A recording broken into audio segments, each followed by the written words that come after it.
in general. And that's why I think it's so important to look beyond those famous pictures of the towers being destroyed and really try to understand what failed and why. In some ways, Pruitt Igoe failed because housing alone couldn't deal with the most basic issues that were troubling the American city. There was just no way to build your way out of that tragedy. I think we have a responsibility to understand those failures and to learn from them and to do better.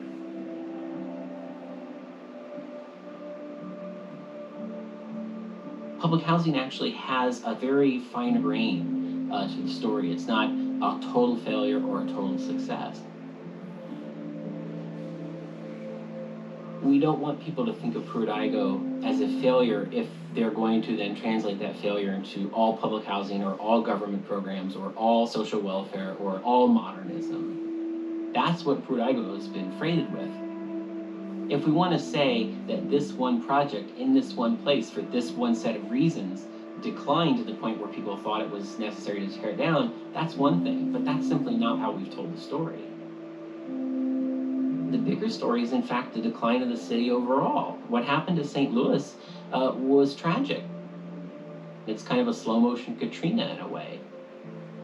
St. Louis lost half its population and had a devastated tax base and a drained economy over the course of 50 years from World War II even to the present.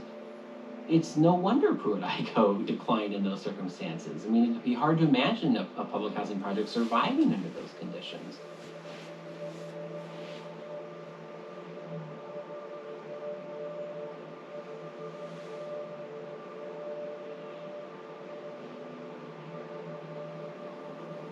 I was one of the people that they had to come up with the building to watch it.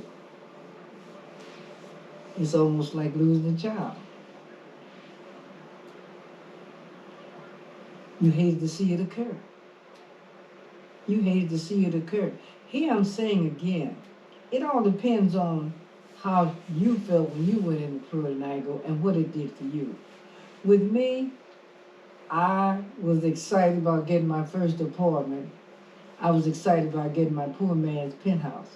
It had its ups and downs.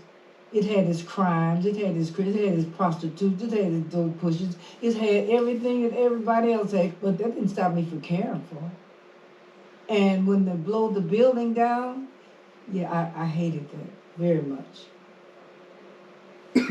And that may not be what people want to hear, but that's a fact. Some people love Pruitt Igoe. Some people hated Pruitt Igoe. There are people today you meet, they'll tell you, don't tell nobody I came from Pruitt Igoe. They're ashamed. I don't know what affected their lives, how it affected their lives. I don't know. I don't know. I always wonder what my life would have been like if I had never been in that environment. Would I have been a nicer person? Would I have been, is it affected my relationships with others? I'm envious of people that have grown up in less trying environments, and I always see them as nicer than I am. I appreciate quiet. I appreciate people being civil. I appreciate nonviolence and people getting along. I don't take that for granted. There's nothing worse than the projects. So I couldn't imagine, maybe Baghdad or something. But I imagine what those children must feel like over there. Feel fearful of your life all the time. I empathize with that. So it's taught me empathy. To go to church, I have to come down Cass Avenue. When I hit Cass Avenue, the library is right there, and there's a white building on the left-hand side. That's where Pruitt Igoe started. I look at Pruitt Igoe in my mind's eye. I try not to think of the bad times. I like to think about the good times.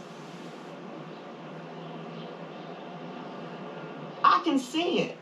It's like when you were a kid and you remember your first Christmas. You remember everything about that Christmas. You remember every toy you got. I remember Pruitt Igoe. I remember the Christmas lights. I remember the snow. I remember the rain. I remember the people. I remember people getting beat up. I remember people having parties. I remember dancing in the street. I remember riding my bike. I remember we raced up and down the hills.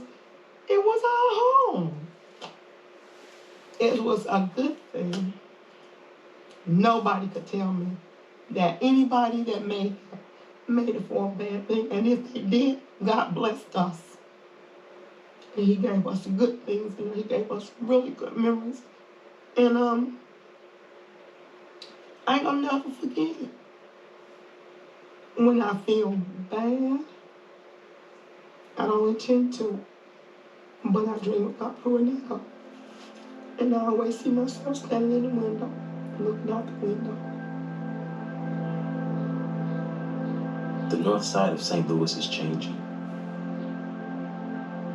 Though most of the Pruitt Igoe site stands vacant, developers are purchasing land all around it, and plans for massive renewal are circulating once again.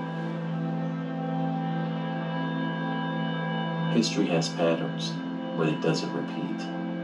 The city will change, but in different ways than before.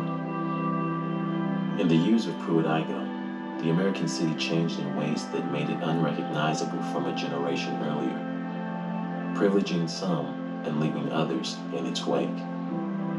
The city will change, but in ways different from before. The next time the city changes, remember Pruitt Igoe.